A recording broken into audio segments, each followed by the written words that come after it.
আগামী ৩রা মার্চ 18ই ফাল্গুন সংগঠিত হবে এই বছরের প্রথম পূর্ণগ্রাস চন্দ্রগ্রহণ। পাশাপাশি এই দিন পড়েছে শুভ দোল পূর্ণিমার পুণ্যতিথি। এই গ্রহণ বছরের প্রথম দীর্ঘতম চন্দ্রগ্রহণ। আমরা জানব গ্রহণের সময় কোন কার্যগুলি ভুলেও করা উচিত নয়, গর্ভবতী মহিলাদের জন্য কোন সতর্কতা পালন করা অত্যন্ত জরুরি। আমরা জানব গ্রহণের সময় কোন কোন কার্যগুলি ভুলেও করা উচিত নয়, গ্রহণে কোন মন্ত্র জপ করা উচিত, গ্রহণে স্নান করার নিয়ম কি, খাবারে তুলসী পাতা দেওয়ার প্রয়োজনীয়তা, গ্রহণ শেষ হয়ে যাবার পরে কি করতে হবে।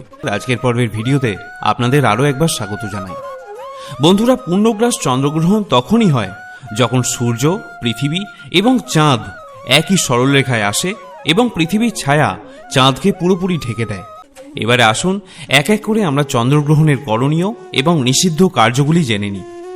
প্রথমত, চন্দ্রগ্রহণের সময় কোনো রকম খাবার গ্রহণ, রান্না, তেল মালিশ, পানীয় জল গ্রহণ বা ঘুমানো উচিত নয়। গর্ভবতী মহিলাদের বাইরে বের হওয়া এবং সূর্যের দিকে তাকানো নিষিদ্ধ।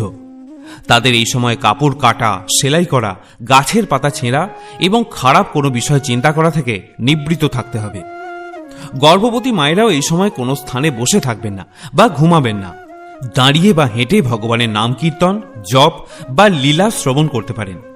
মাত্র 3 ঘন্টা 28 মিনিট সময় এইভাবেই কাটিয়ে দেবেন। সকলের ক্ষেত্রে গ্রহণ শেষ হয়ে যাওয়ার পর বা গ্রহণের শেষের দিকে স্নান করে নেওয়া কর্তব্য। শুদ্ধ ব্রাহ্মণ বা বৈষ্ণবকে আপনার সামর্থ্য অনুযায়ী দান করতে পারেন।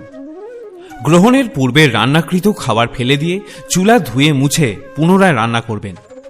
এখানে অনেকের প্রশ্ন থাকে, গ্রহণ চলাকালীন সময়ে খাদ্যদ্রব্যে তুলসী পাতা কেন দেওয়া হয়?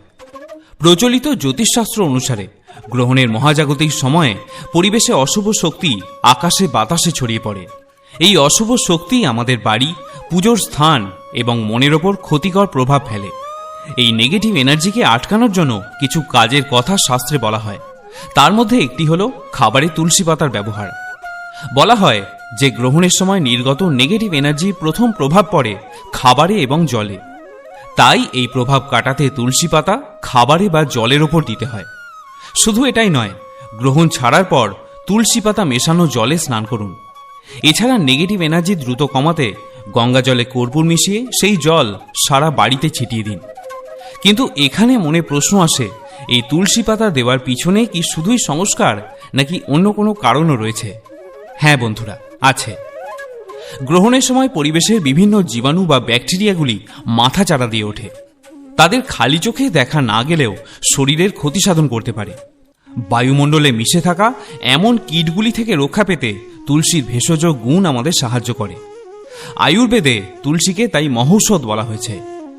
আরেকটি প্রশ্ন আপনারা অনেকেই করেছেন, গ্রহণের সময় কি ভগবানের বিগ্রহ বা চিত্রপট ঢেকে রাখতে হয়? এর সরাসরি উত্তর হল না, কোনো শাস্ত্রে এমন নিয়ম নেই। এমনকি গ্রহণ চলাকালীন সময়ে যথাবিধি ভগবানের সেবা পূজা আদি করা যাবে। তাই আপনি চাইলে এই সময় বাড়িতে বা মন্দিরে গৌর পূর্ণিমার অভিষেক কার্যাদি করতে পারবেন এবং এটি মহা ফলপ্রদ। তবে আবারও বলবো, গ্রহণ শেষে স্নান অবশ্যই করবেন। শাস্ত্রে বলা হয়েছে, সংক্রমে গ্রহণে চৈব ন স্নায়াদ ইয়স্তু মানব সপ্ত জন্ম স অসৌ কুষ্ঠিস্যায় দুঃখ ভাগী চ সর্বদা। অর্থাৎ চন্দ্রগ্রহণ দৃশ্যমান হলে স্নান না করলে 7 জন্ম কুষ্ঠরোগ এবং দুঃখ ভোগ করতে হয়। তবে শিশু এবং শারীরিক অসুস্থরা মাথায় একটু গঙ্গাজল স্পর্শ করিয়ে নিলেই হবে। এবারে বলি, কারা কারা খালি চোখে এই গ্রহণ দর্শন করতে পারবেন, বা বলা ভালো কাদের জন্য এই দর্শন শুভ। 5টি রাশির জাতক জাতিকারা এই দর্শনের শুভ ফল পাবেন: মেষ রাশি, মিথুন রাশি, কর্কট রাশি, তুলা রাশি এবং মীন রাশি। এই 5 রাশি যাদের, তারা গ্রহণ দর্শন করলে শুভ ফল পাবেন। কিন্তু যদি আপনার রাশি মেষ হয় এবং ভরণী নক্ষত্রযুক্ত হয়, তাহলে এই দর্শন নিষিদ্ধ। বন্ধুরা, আধ্যাত্মিক বিচারে গ্রহণ হল অশুভ শক্তির প্রকোপ এবং শুভ শক্তির আরাধনার সময়। 2026 সালে বেশ কয়েকটি মহাজাগতিক ঘটনা ঘটতে চলেছে, যার মধ্যে পূর্ণগ্রাস চন্দ্রগ্রহণ হল অন্যতম। এই গ্রহণটি জ্যোতিষশাস্ত্রের বিচারে অত্যন্ত সংবেদনশীল অবস্থানে ঘটছে। এটি যখন ঘটে তখন পৃথিবীর চৌম্বক ক্ষেত্রে এবং মানুষের মানসিক স্তরে সূক্ষ্ম প্রভাব পড়ে। জ্যোতিষীদের মতে চাঁদের সাথে মানুষের মনের গভীর সম্পর্ক আছে। চাঁদ হল মনের কারক গ্রহ। তাই চন্দ্রগ্রহণের সময় মানুষের আবেগ, মেজাজ এবং শারীরিক স্বাস্থ্যের ওপর ভিন্নতর প্রভাব পরিলক্ষিত হয়। সনাতন ধর্ম ও জ্যোতিষশাস্ত্র অনুসারে গ্রহণের সময় প্রকৃতিতে এক ধরনের নেতিবাচক শক্তি সঞ্চার হয়। এই সময় শরীর ও মনের পবিত্রতা রক্ষা করা অত্যন্ত জরুরি। তাই এমন 3টি কাজের কথা শাস্ত্রে বলা হয়েছে যা গ্রহণের সময় বর্জন করা উচিত। প্রথম হল খাদ্য গ্রহণ এবং রন্ধন। গ্রহণের সময় পরিবেশে তেজস্ক্রিয়তা বেড়ে যায়, যা রান্না করার খাবারের উপর বিরূপ প্রভাব ফেলে। তাই শাস্ত্রীয় বিধান অনুযায়ী গ্রহণের সূতককাল থেকে গ্রহণ শেষ না হওয়া পর্যন্ত কোনো কিছু আহার করা বা রান্না করা উচিত নয়। তবে শিশু, বৃদ্ধ এবং রোগীদের ক্ষেত্রে এই নিয়ম কিছুটা শিথিলযোগ্য। রান্না করা খাবার বেঁচে থাকলে তাতে তুলসী পাতা দিয়ে রাখা উচিত, যাতে নেতিবাচক প্রভাব না পড়ে। 2 হল নিদ্রা পরিহার। গ্রহণের সময় ঘুমানো শাস্ত্রবিরুদ্ধ। মনে করা হয় গ্রহণের সময় ঘুমালে আলস্য বৃদ্ধি পায় এবং শারীরিক নানা সমস্যা দেখা দিতে পারে।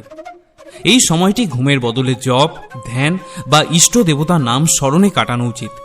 3 হল ধারালো যন্ত্রপাতির ব্যবহার। চন্দ্রগ্রহণের সময় কাঁচি, ছুরি বা সূঁচের মতো ধারালো জিনিস ব্যবহার করা উচিত নয়। বিশেষ করে সেলাই করা বা কোনো কিছু কাটা থেকে বিরত থাকতে বলা হয়। বিশ্বাস করা হয় যে এই সময় নেতিবাচক শক্তি সক্রিয় থাকায় এই ধরনের কাজে বিপত্তি ঘটার সম্ভাবনা থাকে। 4 হল শুভ কাজ বা নতুন যাত্রা শুরু। গ্রহণের সময়কে অশুভকাল বা সূতক কাল হিসাবে গণ্য করা হয়। তাই এই সময়ে নতুন কোনো ব্যবসা শুরু করা, বিয়ের কথা পাকা করা বা গুরুত্বপূর্ণ কোনো স্থানে যাত্রা করা থেকে বিরত থাকা উচিত। এই সময় গৃহীত সিদ্ধান্ত অনেক সময় কাঙ্ক্ষিত ফল নাও দিতে পারে। 5 হল গাছপালা স্পর্শ না করা। সনাতন সংস্কৃতিতে প্রকৃতিকে সজীব সত্তা হিসেবে দেখানো হয়। গ্রহণের সময় গাছপালা বা লতাপাতা ছেঁড়া বা স্পর্শ করা নিষিদ্ধ। মনে করা হয় গ্রহণের প্রভাবে উদ্ভিদের প্রাণশক্তি সাময়িকভাবে দুর্বল হয়ে পড়ে। এবং 6 হল দাম্পত্য মিলন বর্জন। জ্যোতিষশাস্ত্রে বলা হয়েছে গ্রহণের সময় শারীরিক সম্পর্ক স্থাপন করা অনুচিত। বিশ্বাস করা হয় যে এই সময় গর্ভ ধারণ করলে অনাগত সন্তানের ওপর তার কুপ্রভাব পড়তে পারে এবং পারিবারিক সুখ শান্তি বিঘ্নিত হতে পারে। তাই জন্য গর্ভবতী মায়েদের জন্য চন্দ্রগ্রহণের সময়টি অত্যন্ত সংবেদনশীল। প্রাচীন জ্যোতিষশাস্ত্র এবং আয়ুর্বেদ মতে চন্দ্রের প্রভাব গর্ভস্থ সন্তানের উপর সরাসরি পড়ে। তাই গর্ভবতী মায়েদের জন্য কিছু সতর্কতা এই সময় মেনে চলা জরুরি। যেমন গ্রহণের সময় বাইরে বের হওয়া বা সরাসরি গ্রহণের আলো গায়ে লাগানো গর্ভবতী মায়েদের জন্য অনুচিত। মনে করা হয় গ্রহণের ক্ষতিকারক রশ্মি গর্ভস্থ শিশুর স্বাস্থ্যের ক্ষতি করতে পারে। 2 হল কাটাছেঁড়া থেকে দূরে থাকা। গর্ভবতী মহিলাদের এই সময় সবজি কাটা বা সেলাই করা থেকে বিরত থাকার পরামর্শ দেওয়া হয়। লোকবিশ্বাস অনুযায়ী এটি না মানলে সন্তানের শরীরে কোনো জন্মগত ত্রুটি দেখা দিতে পারে। 3 হল জপ এবং প্রার্থনা। এই সময়টিতে দুশ্চিন্তা না করে শান্ত মনে ভগবানের নাম জপ করা উচিত। নেতিবাচক চিন্তা থেকে দূরে থাকতে ধর্মগ্রন্থ পাঠ করা বা স্তোত্র শ্রবণ করা অত্যন্ত শুভ। এবং যেটি না বললেই নয় তা হল গ্রহণের পর স্নান করা। গ্রহণ শেষ হয়ে যাওয়ার পর গর্ভবতী মায়েদের স্নান করে শুদ্ধ হওয়ার কথা শাস্ত্রে বলা হয়েছে। স্নানের জলে সামান্য গঙ্গাজল মিশিয়ে নিলে তা আধ্যাত্মিক শুদ্ধি প্রদান করে। এই সময় মহামৃত্যুঞ্জয় মন্ত্র জপ করলে শরীর ও মন সুরক্ষিত থাকে। শ্রোতা বন্ধুরা, ভিডিওটি দেখে যদি আপনার ভালো লেগে থাকে এবং উপকৃত হয়ে থাকেন তাহলে অবশ্যই এটি লাইক করবেন আর কমেন্টে শ্রদ্ধা ও ভক্তি সহকারে একবার অবশ্যই লিখবেন জয় শ্রীকৃষ্ণ, রাধে রাধে।